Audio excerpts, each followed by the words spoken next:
দু চার কথা বলার জন্য আমি অনুরোধ করব, উনি একটু বলবেন।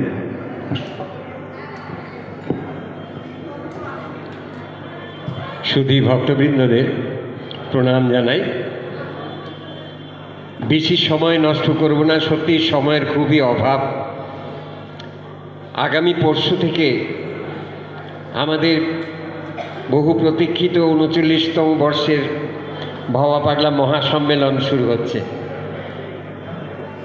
মানে একদিন, কালকের দিনটা বাদ দিয়ে পরশু থেকে 6 দিন ব্যাপী 1 ডিসেম্বর পর্যন্ত আপনারা শুনবেন। 6 দিন ব্যাপী। এবার 39 বছর হচ্ছে আমাদের, আর দীঘায় 46 বছর। তা আপনাদের একটা কথাই আমি বলবো, ভবা পাগলা পৃথিবীর সর্বাধিক সঙ্গীত রচনা করেছেন। তার প্রচারার্থে পৃথিবীর বিভিন্ন স্থানে আমরা চেষ্টা করে থাকি তার আদর্শ, তার কথা প্রচার করার।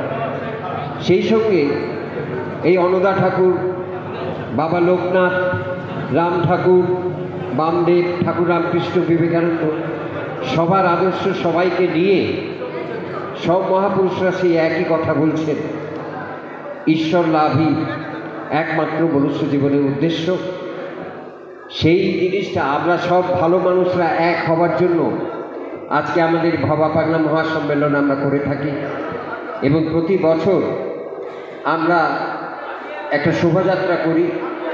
এবছরেও আগামী 5ই জানুয়ারি স্বামীজির বাড়ি থেকে প্রায় 50টি প্রতিষ্ঠান, বিভিন্ন ধর্ম মত, হিন্দু, মুসলমান, বৌদ্ধ, খ্রিস্টান সবাইকে নিয়ে আমরা এখানে আসব। তবে আজকে আমাদের সনাতনী হিন্দুদের একটা দুর্দিন। এই দুর্দিনে আমরা সমস্ত সনাতনীরা এক হবার ডাক দিচ্ছি। আর আমরা স্বামীজির বাড়ি থেকে আদ্যাপীঠে আসবো। এখানে একটা ছোট্ট সেমিনারের পরে 5ই জানুয়ারি তাদের প্রসাদ বিতরণের পরে আমরা আমাদের অনুষ্ঠান শেষ করব। তারপর আমরা অযোধ্যায় যাত্রা করব। অযোধ্যায় একটি অনুষ্ঠান আছে, 4 দিনের অনুষ্ঠান, 20 জানুয়ারি থেকে 23 জানুয়ারি। তারপরে দীঘায় ভবার হরবোলা মন্দিরে 8, 9, 10 ফেব্রুয়ারিতে। তা আমি, ভবা পাগলা বলতেন, গানই সর্বশ্রেষ্ঠ সাধনা, লাগে না ফুলচন্দন মন্ত্রতন্ত্রও লাগে না, ভুলে যায় মধুর গানে সেই নিঠুর ভগবান না এসে পারে না। সেই গান, পৃথিবীর সর্বাধিক গানের রচয়িতা ভবা পাগলা মাত্র 6 বছর বয়স থেকে গান রচনা করছেন। মা সারদামণিকে ছোটোবেলায় বালক ভবা পাগলা গান শুনিয়েছেন। সেই গানগুলো আপনারা শুনবেন। এখানেও বিখ্যাত শিল্পীরা আসবেন। মঙ্গলবারই পরশু দিনই স্বাগতা লক্ষ্মী দিয়ে আসবেন, বুধবারে হৈমন্তী শুক্লা, তারপর সনজিৎ মণ্ডল, তারপর শম্পা কুণ্ডু, নাচের অনুষ্ঠান, বিভিন্ন অনুষ্ঠানে সমৃদ্ধ হবে। কিন্তু ওই সময়ের অভাবে বেশি সময় হয়তো দিতে পারবো না। আমিও অল্প সময়ের মধ্যে দিয়ে আপনাদের বলছি, ভবা পাগলা বলতেন, তোমরা লগ্ন দেখো, লগ্ন দেখে পুজো করো। মন যখন মগ্ন হয় সেটাই হচ্ছে আসল লগ্ন। উপায় মন রাখো, উপায়ের ভাবনা তিনিই করে দেবেন। আমি মানুষ ভালোবাসি, কোনো তীর্থের নাই প্রয়োজন, গয়া গঙ্গা কাশী। মানুষই ভগবান, তারে দিও সম্মান, করুণা অপমান। একটা ছোট্ট ভবা পাগলার কথা বলে আমি শেষ করব, কারণ সময়ের খুব অভাব, শিল্পীরা আসছেন। ভবা পাগলা ছোটোবেলায় তার 6 বছর বয়সে মায়ের পুজো করতেন, খেলা, পুজো খেলা। তার নিজের হাতে মায়ের মূর্তি তৈরি করতেন। সেদিন ভূগোলের পরীক্ষা, তিনি মায়ের মূর্তি তৈরি করছেন।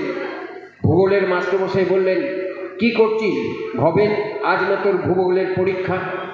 স্যার, আমি তাকেই তৈরি করছি। তিনি বললেন, মাটি দিয়ে কী করছিস? স্যার, মায়ের মূর্তি তৈরি করছি, মা কালীর মূর্তি। সে কি, তুই একটা গ্লোব তৈরি করলে পারিস, ভূগোলে নম্বর বেশি পাবি, আজকে তোর ভূগোলের পরীক্ষা। স্যার, এই গ্লোবটা যা, আমি তো তাকেই তৈরি করছি স্যার।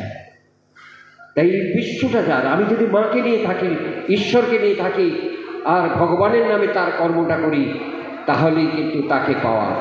কর্ম আমার বড় ধর্ম, এটাই বুঝি সকল মর্ম, বাছাই করা ধর্মাধর্ম, এই অধর্মের আমি ধারণাধারী, আমি সংসারে বাস করি। সংসারে থেকে কর্মধর্ম করো, এটাই ভগবানের পূজা। ভগবান তোমাকে প্রারব্ধ সূত্রে যে কর্ম দিয়েছেন, সেই কর্ম তুমি করে যাও, এটাই হচ্ছে পরম ধর্ম।